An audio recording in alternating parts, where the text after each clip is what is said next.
What does it mean to be ordinary in a world that demands extraordinary? James stood in the corner of the lavish living room, a glass of cheap wine in his hand, watching his wife, Eleanor, glide through her party like a queen.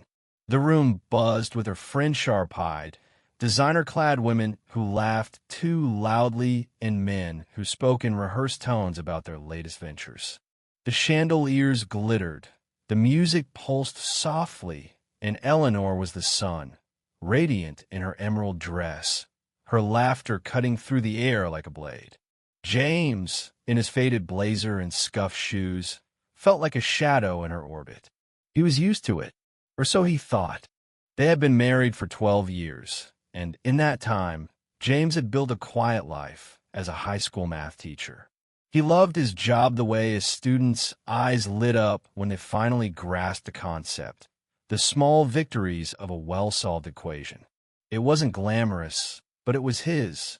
Eleanor, though, had always wanted more. She was a marketing executive now, her ambition a fire that consumed everything, including their marriage. Tonight was her night of celebration of her latest promotion, surrounded by people who mirrored her hunger for status. James sipped his wine, trying to blend into the wallpaper, when Eleanor's voice sliced through the chatter. "Oh, James," she called, her tone playful but edged with something sharper. She stood in the center of the room, a circle of her friends around her, their smiles tight. "Come here, darling. Tell everyone what you do." He froze. The room seemed to tilt, every eye turning toward him. He knew this game. Eleanor loved to parade him as her simple husband, the man who kept her grounded. He walked over, forcing a smile, his heart thudding. "I'm a high school math teacher," he said, his voice steady but quiet. Eleanor laughed, a sound like breaking glass.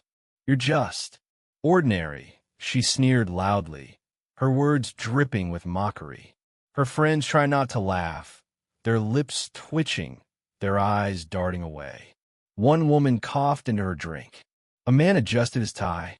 The silence that followed was heavier than the music. James felt his face burn, but he didn't flinch.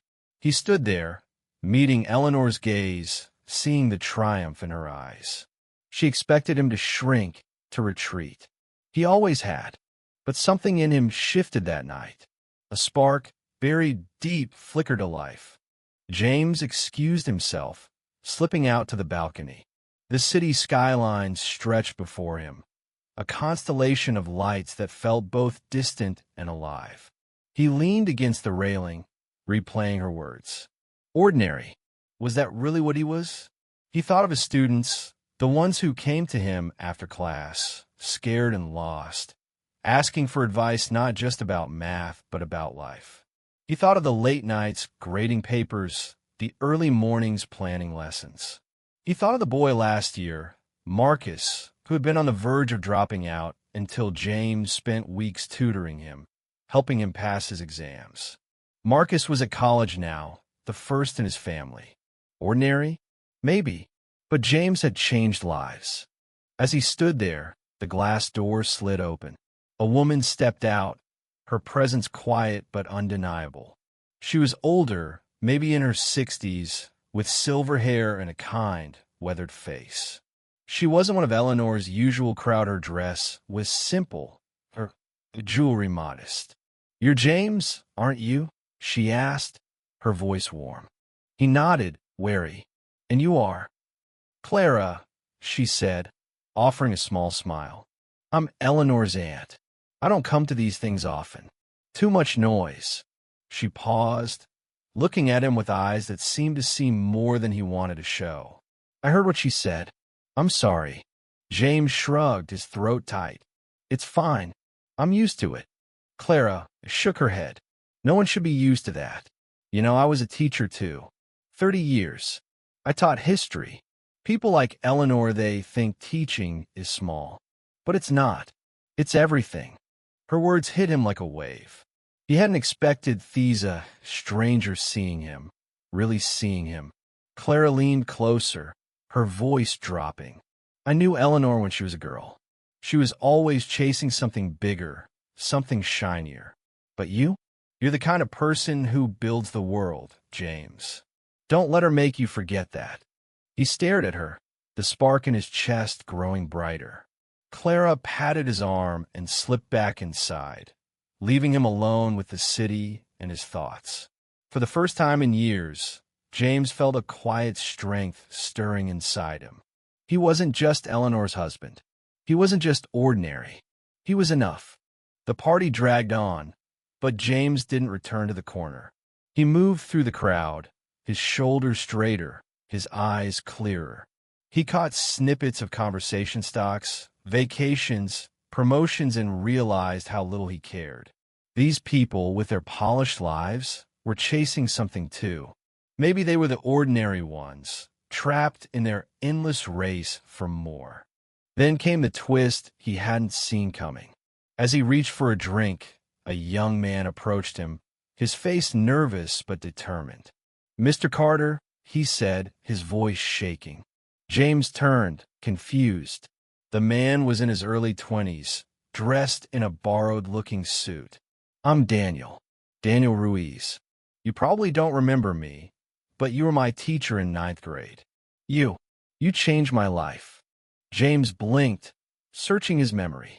Daniel's face came back in fragments, a quiet kid, always in the back row, struggling with algebra.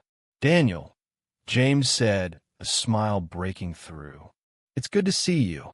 Daniel's eyes shone. "I was failing everything. My parents, they didn't know how to help me. But you stayed after school, every day, until I got it. You told me I could be anything. I'm in med school now, Mr. Carter. Because of you." The room seemed to fade. James felt his heart swell, the weight of Eleanor's words dissolving. Daniel wasn't just a student, he was proof that James's life mattered. The party, Eleanor's sneer, the laughter, it all felt small compared to this moment. Eleanor noticed them talking. She sauntered over, her smile tight. "James, who's this?" she asked, her tone syrupy but sharp. "This is Daniel," James said, his voice calm but firm. "One of my students. He's in med school now." Eleanor's smile faltered just for a second. She recovered quickly, laughing lightly. "Oh, that's nice." But her eyes flicked to Daniel, then back to James, and he saw a flicker of doubt. For the first time, she looked at him and didn't see ordinary. The rest of the night passed in a blur. James didn't shrink. He didn't retreat. He talked to Daniel, to Clara, to others who approached him, drawn by his quiet confidence.